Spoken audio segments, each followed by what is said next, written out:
Саламатсыздар ма балалар? Алдымен каналға тіркеліп қоямыз. Одан кейін менің сабағыма қош келдіңіздер дегім келеді. Сабақ ұнаса лайк басамыз. Бүгінгі сабағымыз біздің жобамыз 118-ші сабақ. Сөйлемде оқшауланып тұратын сөздер.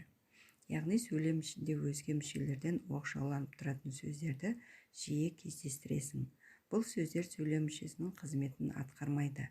Тек сөйлем мағынасын айқындауға қатысады. Сондай сөздердің бірі одағай. Одағай сөздердің қандай құрамдық мағыналық ерекшеліктері барын байқап көрейік. Бірінші, құрамдық түрлері негізгі ау, па, әй, пай, беу деген туынды, яғни берекелді, ойпырмай, күрделісі пай, шөре деген сияқты. Ал екінші мағыналық түрлері олар көңіл күйге байланысты алақай, оқ, қап және жекіруге тәйт, тек, шақыруға көз, құрау деген сияқты сөздер.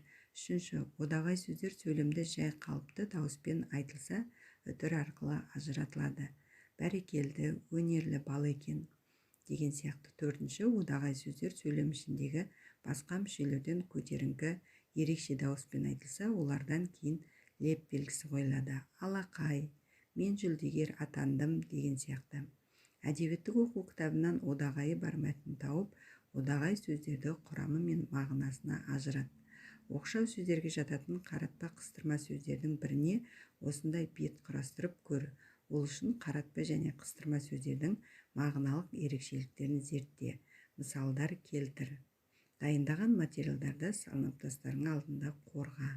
Олай болса, оқшау сөздер, қаратпа сөздер жайында айта кетейік.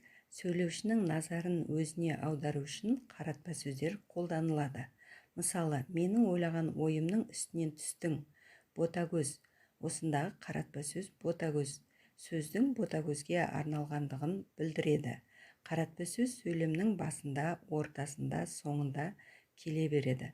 Қаратпа сөз сөйлемнің басқа мүшелерінен үтір арқылы бөлінеді. Қыстырма сөздер.